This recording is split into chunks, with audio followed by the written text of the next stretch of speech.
नीतीश और बीजेपी में घमासान शुरू हो गया है। आपको बता दें कि बिहार विधानसभा चुनाव के ठीक पहले नीतीश कुमार ने बीजेपी से जो है वो रिश्ता तोड़ लिया है। भाजपा से जनता दल यूनाइटेड ने अपने रिश्ते को खत्म करने का ऐलान कर दिया है। आपको बता दें कि जो है वो भाजपा में नीतीश कुमार के साथ जो गठबंधन है, इस गठबंधन में घमासान शुरू हो चुका है। सबसे बड़ी खबर लेकर हम आपके सामने आए हैं। सबसे बड़ी खबर कि नीतीश कुमार की पार्टी जेडीयू ने बीजेपी से समर्थन जो है वो ले लिया है। बीजेपी से समर्थन वापस ले लिया है। सबसे बड़ी खबर हम आपको बता रहे हैं। और इसी के साथ घमासान मचना शुरू हो चुका है सियासत के अंदर। पूरे देश में बीजेपी जेडीयू का गठबंधन था, लेकिन अब जो खबर सामने आ रही है इसमें सीधे तौर पर है कि जेडीयू ने भाजपा से रिश्ता खत्म करने का ऐलान कर दिया है। आपको बता दें कि पूरी खबर है कि नीतीश कुमार बीजेपी में के बीच जो है वो घमासान शुरू हो चुकी है। और इस बीच जेडीयू ने बड़ा झटका दिया है। ये बड़ा झटका देते हुए जेडीयू ने मणिपुर में भाजपा को जो समर्थन जेडीयू ने दिया था वो समर्थन वापस ले लिया है। तो ये समर्थन मणिपुर में वापस लिया गया है। सीधे तौर पे जो खबर है वो आपको बता रहे हैं, डेस्क की खबर है। सीधे तौर पर एक बार फिर से नीतीश कुमार और बीजेपी के बीच जो खेल है सहमत का वो शुरू हो चुका है। नीतीश कुमार ने आज इसका स्पष्ट संकेत दे दिया है। जेडीयू ने मणिपुर में बीजेपी के सरकार से अपना समर्थन वापस ले लिया है।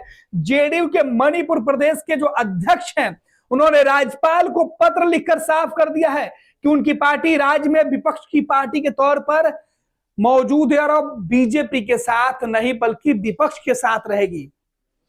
राज्यपाल को चिट्ठी लिखकर यह बता दिया गया है कि जनता दल यूनाइटेड अब भाजपा के साथ नहीं है। तो बड़ा जो खेल है वो शुरू हो चुका है।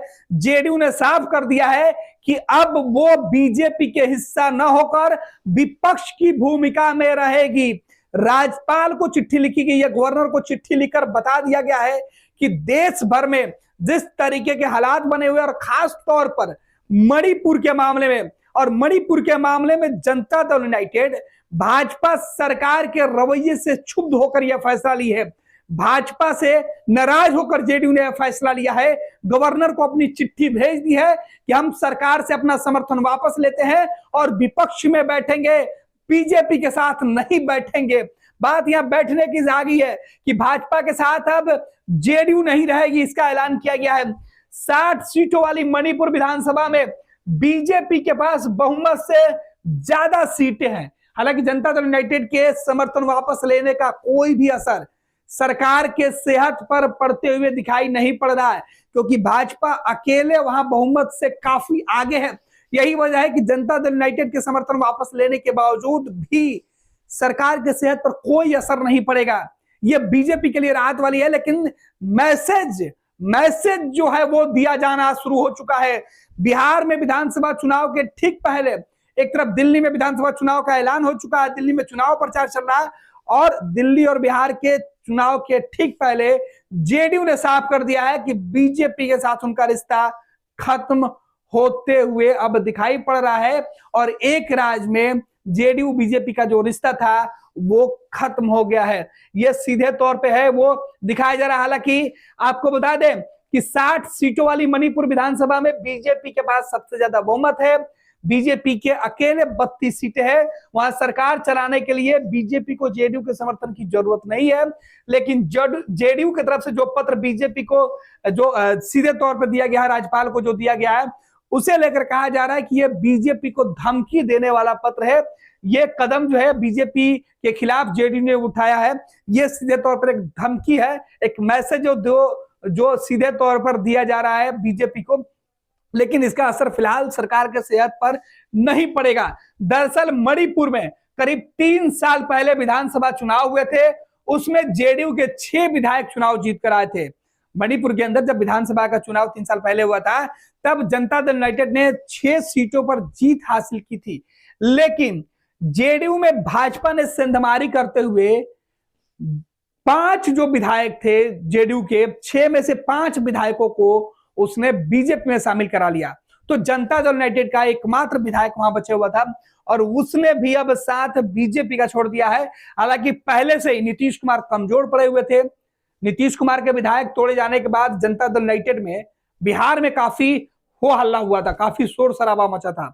बीजेपी साथ रहते हुए जनता दल यूनाइटेड के विधायकों को तोड़ ली थी और 6 में से 5 विधायक जो है वो बीजेपी के साथ चले गए थे और यही वजह है कि 5 विधायकों का बीजेपी के समर्थन मिला था, इसलिए बीजेपी की ताकत काफी बढ़ गई थी। अब दिलचस्प बात यह है कि उस समय बिहार में जेडीयू और बीजेपी का गठबंधन था, उस समय भी और आज भी है, फिर भी बीजेपी ने अपने सहयोगी पार्टी को तोड़ लिया था। जेडीयू के मणिपुर प्रदेश अध्यक्ष जो है वो वीरेंद्र सिंह ने राज्यपाल को लिखे पत्र में कहा कि 2022 में जेडीयू के 5 विधायकों के बीजेपी में शामिल किए जाने के खिलाफ विधानसभा अध्यक्ष के पास जो याचिका लंबित है, बाद में अगस्त 2022 में जेडीयू विपक्षी इंडिया गठबंधन में शामिल हो गया। इसके बाद मणिपुर के एकमात्र जेडीयू विधायक ने बीजेपी सरकार का विरोध का फैसला लिया था। मणिपुर विधानसभा में जेडीयू के विधायक मोहम्मद अब्दुल नासिर का सीटिंग अरेंजमेंट विपक्षी विधायकों के साथ अब किया गया था। उस वक्त जब विपक्ष के साथ जेडीयू जब चली गई थी तो, लेकिन बाद में जब सीधे तौर पर चिट्ठी लिखकर अब जो जेडीयू ने कहा है कि हालांकि बाद में फिर वापस जेडीयू और बीजेपी का गठबंधन हो गया, फिर बिहार में सरकार चली है, लेकिन अब जो चिट्ठी लिखी गई उसकी चर्चा करते हैं। जेडीयू प्रदेश अध्यक्ष ने राज्यपाल को लिखे पत्र में कहा है कि पार्टी के स्टैंड में कोई बदलाव नहीं आया है, वो बीजेपी की मौजूदा सरकार के खिलाफ है। ऐसे में विधानसभा के अंदर उसके विधायक जो है उनकी सिटिंग अरेंजमेंट में कोई बदलाव नहीं किया जाए और उन्हें विपक्ष के विधायकों के साथ बैठने की जगह बरकरार रखी जाए। इंडिया गठबंधन के साथ जब जेडीयू गई थी उस वक्त जो है उनकी सीटिंग अरेंजमेंट विपक्ष के साथ थी, लेकिन बाद में जब जनता दल यूनाइटेड और बीजेपी का गठबंधन हो गया तब यह कहा जाने लगा था कि फिर से बीजेपी के साथ जो एकमात्र जेडीयू के विधायक है वो जाके बैठेंगे। लेकिन जनता दल यूनाइटेड के जो प्रदेश अध्यक्ष उन्होंने कहा कि हमारी पार्टी का जो शुरू से सिद्धांत रहा है, विचार रहा मणिपुर में, उसे लेकर हम अभी भी विपक्ष के साथ ही बैठेंगे, क्योंकि बीजेपी ने हमारे साथ धोखा दिया, हमारे 5 विधायकों को तोड़ के मिला लिया है। ऐसे में उनके साथ भले ही देश के अलग अलग हिस्सों में गठबंधन है, लेकिन मणिपुर में इस धोखेबाजी के खिलाफ इस जो कृत किया गया था जेडीयू के साथ, इससे पार्टी का भी क्षुब्ध है और वो इस फैसले पर अडिग है कि वो बीजेपी के साथ फिलहाल नहीं बैठेगी और इसे लेकर ये जो है चिट्ठी दी गई है। अब आपको बता दें कि मणिपुर में जेडीयू के समर्थन वापस लेने से भाजपा की सरकार के सामने कोई खतरा नहीं है, लेकिन इस फैसले से कई मायने निकाले जा रहे हैं और इस फैसले का कई मायने जो है वो भी निकलकर सामने आ रहा है। आखिरकार जेडीयू को ये लिखने की जरूरत क्या आन पड़ी? सबसे बड़ा सवाल। जब जेडीयू विपक्ष की भूमिका में बैठी हुई थी तो आज चिट्ठी लिखकर यह बताने की जरूरत क्या थी? बिहार में गठबंधन में, दिल्ली में गठबंधन में, झारखंड में गठबंधन में, लेकिन मणिपुर के मामले पर आज चिट्ठी लिखकर जनता दल यूनाइटेड या नीतीश कुमार क्या मैसेज देना चाहते हैं, इस पर अब सवाल उठेगा। यह सीधे तौर पे है कि भाजपा के ऊपर जनता दल यूनाइटेड अब दबाव देना चाहती है और दबाव की शुरुआत कर दी गई है। आगे आपको बता दें कि जेडीयू को यह लिखने की क्या जरूरत पड़ी थी। मणिपुर में कांग्रेस और दूसरी विपक्षी पार्टियों के साथ वो पहले से है। सूत्रों की माने तो प्रेशर पॉलिटिक्स की जा रही है। जो बातें हम कह रहे थे कि प्रेशर पॉलिटिक्स, बिहार में इसी साल विधानसभा चुनाव होने हैं। ऐसे में नीतीश की पार्टी के इस फैसले को भाजपा पर सीट बंटवारे के लिए दबाव की रणनीति के तौर पर देखा जा रहा है। तो ये ब्यूरो रिपोर्ट है फर्स्ट बिहार झारखंड की और सबसे बड़ी खबर जो लेकर हम सामने आए थे कि नीतीश कुमार ने बीजेपी के ऊपर दबाव डालने की शुरुआत कर दी और इसी दबाव के जो पूरी जो रणनीति है, जो पटकथा है वो लिखी जा रही है और इसी पटकथा के तहत मणिपुर में जेडीयू ने बीजेपी से रिश्ता तोड़कर विपक्ष में बैठने का ऐलान कर दिया है। पहले से विपक्ष में बैठने वाली जेडीयू आखिरकार चिट्ठी को लिखकर यह बताने की कोशिश कर रही है। इस पर अब सवाल उठने लगे हैं। देखना है कि नीतीश कुमार, जो प्रेशर पॉलिटिक्स की बात अक्सर किया जाता है नीतीश कुमार को लेकर, इस बार नीतीश कुमार ने बिहार में प्रेशर पॉलिटिक्स की शुरुआत उनके सहयोगी दलों ने पहले से की थी। चिराग पासवान, जीतन मांझी से लगातार दबाव डाल रहे थे। ऐसे में जनता दल यूनाइटेड को यह लगने लगा था कि बीजेपी अपने सहयोगियों को मनाने के लिए कहीं जेडीयू के हिस्सेदारी वाली सीटों में कटौती ना कर दे।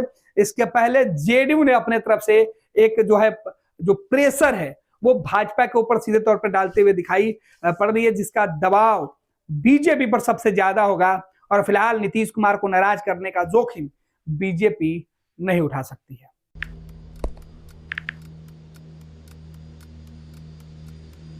हैप्पी न्यू ईयर भाई। Happy new year. काहे रे भाई, तोर जिंदगी में ऐसा का हो गल कि तोरा की नौका साल हैप्पी लाग रहल बा? मतलब ई कि नयका साल तो आ गई, हाँ, लेकिन बदले वाला का बा? उहे पर्चा लीक हुई, उहे नौकरी खातिर मारा मारी, काम धाम के चक्कर में पलायन, उहे बेरोजगारी, मेडल लटकत रही गला में, माथा पर दुख और चिंता के गोड़ छपाई, सरकार से हक के खातिर रोवा, धरना, प्रदर्शन, लाठी खा, मार खा, थप्पड़ खा। 20 साल से दुख चिपकल बा, कहवा से हैप्पी हो दी रे भाई?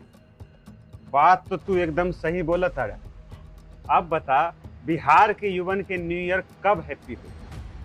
देखो, बिहार के युवन के न्यू ईयर तो तब हैप्पी हुई जब हमनी सब मिल के नया सरकार बनावल जाए। अरे हैप्पी न्यू ईयर। नया साल, नई सरकार, नया संकल्प, नया बिहार।